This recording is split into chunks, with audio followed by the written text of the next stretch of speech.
За төрийн байгуулалтын байнгын орны дарга эрхэм гишүүдийн өдрийн амгалан алтах хэмжлэе. За Монгол Улсын үндсэн хуулийн 39-р зүйлийн 3 дахь хэсэг Монгол Улсын засгийн газрын тухай хуулийн 23 дахь зүйлийн 1-т Монгол Улсын ерөнхий сайд засгийн газрын бүтэц бүрэлдэхүүн түүнд өөрчлөлт оруулах тухай хуулийн төслийг ерөнхийлөгчдөд зөвшөлдсөн улсын хурлд өргөн мэдүүлнэ гэж заасан. За энэ хууль заасны дагуу бүрэлдэхүүний тухай хуулийг нэгэн алтаагаармаар Монгол Улсын хурлд өргөн мэдүүлсэн. За Монгол Улсын засгийн газар нь улс орны эдийн засгийн доктортой өсөлтийг хангах, эдийн засгийн өсөлтийг өрх бүрд хүргэж, хүний хөгжлийг дэмжих, хөрөнгө оруулалтын таатай орчныг бүрдүүлэх, төрийн оролцоог багасгах, инновац, шинэ технологи, хиймэл оюун ухаанд суурилсан төрийн үйлчилгээний хүртээмжийг нэмэгдүүлэх, чиг үүргийн давхарлыг гаргаж шат дамжлагыг бууруулах, үйл ажиллагаанд ил тод хяналт тавих байдлыг сайжруулах, байгаль орчин уур амьсгалтын өөрчлөлтийн сөрөг нөлөөллийг багасгах, хот хөдөөгийн тэнцвэртэй хөгжлийг хангах зэрэг зорилт аргамжийг засгийн газрын 2024-өөс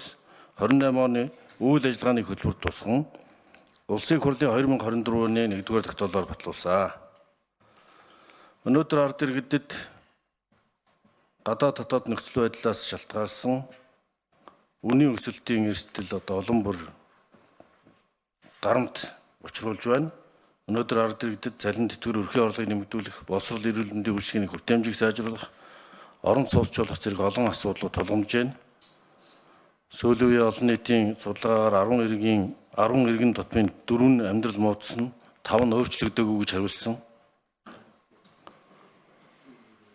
Иймд манай засгийн газрын судалгаанд үндэслэн бодлогыг хэрэгжүүлж, ард иргэдийнхээ өмнө тулгамдаад байгаа асуудлуудыг зөв өрнбэлж, амьдрах орчин нөхцөлийг иргэдээ болгохын тулд гадаад тарифын дан гадаад геополитикийн зөрчилдөөнөөс шалтгаалan түүхэдийн үнэмж төсөв тэхэх хэмжээний дарамт учруулж байгаа энэ нөхцөл байдлуудыг харгалзан үзэж төсвийн тодгол хийхээр зорж байна.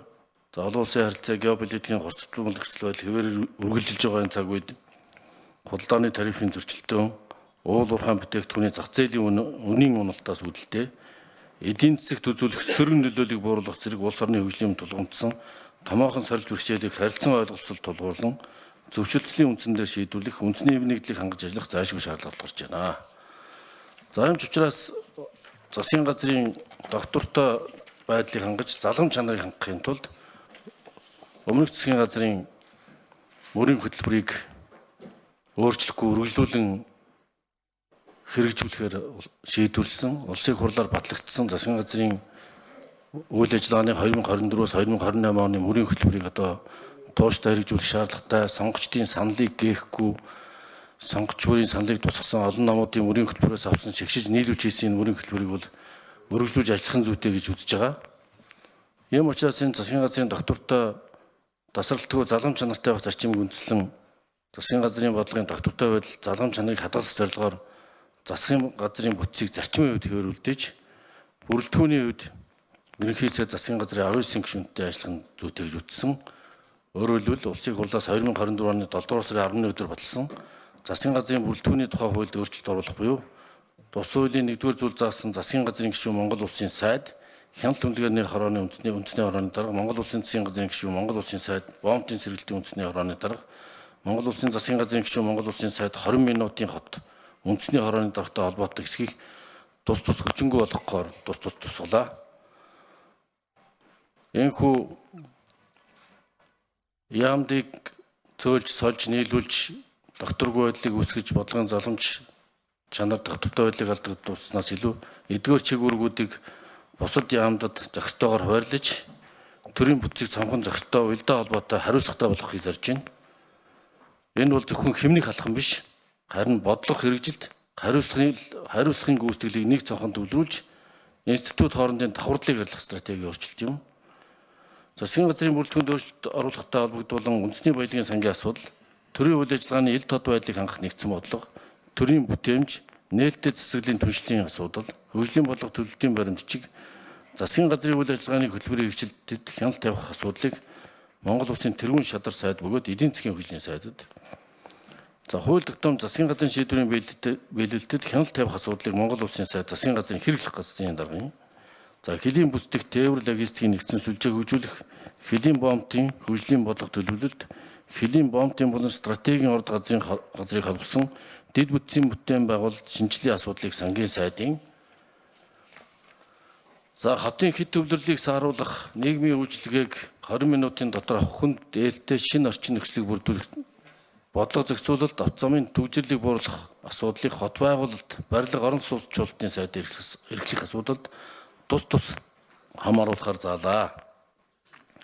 Түүнчлэн дээрх өөрчлөлтөд холбогдуулан Улсын хурлын 2024 оны 7 дугаар сарын 10-ны өдрийн 13 дугаар тогтоолоор батлсан төрийн захиргааны байгууллагын тогтолцоо бүтцийн эрхийг хөдөлгчид өөрчлөлт оруулахаар тусгалаа. Хуулийн төсөл батлагдсанаар Монгол Улсын үндсэн хуулийн 41-р зүйлийн 1-т хэсэгт ерөнхий сайд засгийн газрыг удирдах төрийн хууль биелүүлэх ажлыг хариуцна гэж заасны дагуу ерөнхий сайдаар томилох дотоод дэвшүүлсэн бодлого зорилттой хэрэгжүүлэх нөхцөл бүрднэ. Энэ өөрчлөлтөөр шинэ засгийн газрын үйл ажиллагааг хэрэгжүүлэх хэрэгцээ үндэс бүртгэхээс гадна давхарцсан чиг үүргийг арилгах, бодлогын хэрэгжилт сайдын шууд хариуцлагад хамаарах, үр ашиггүй бүтэц зардлыг багасгах, төрийн хариуцлага гүйцэтгэлийн хяналт сайжрах боломжтой болно гэж үзэж байна. За хуулийн төсөл батлагдсанаар дараах суур нөхцлүүдийг бүрдүүлэхийг зорж байна. За үүнд одоо ард иргэдтэй ээлтэй ойрхон байж үйлчилдэг төр байх, Монгол хүний хөгжил бол төрийн бодлогын цөмд байх, хөдөлмөр эрхлэлт орлогын шинэ боломжийг сайжруулах, хот хөдөө тэгшүүж хүндэс бүсчилсэн хөгжлийг бодиттой хэрэгжүүлэх, цамхан чадварлаг зохистой төрийг бий болгох, татварын реформыг хэрэгжүүлэх, засгийн газар ил тод байж иргэдийн оролцоог хангах, үндэсний сөрөн төсвөрлөх чадварыг бүх түвшинд хэрэгжүүлэх, доктортой хөгжлийн суур бүтээн байгуулалт мега төслүүдийг эренбэлж хэрэгжүүлэх, энэ зорилтуудыг хэрэгжүүлэх, ил тод засаглалыг бий болгох, олон нийтийн хяналтыг сайжруулахыг зорилж байна. Засгийн газрын бүрэлдэхүүнд өөрчлөлт оруулах хуулийн төсөлтэй холбогдуулан засгийн газрын зарим гишүүний эрхлэх асуудлын нийслэлийг хангах зорилгоор засгийн газрын тухай хууль нэмэлт өөрчлөлт оруулах тухай,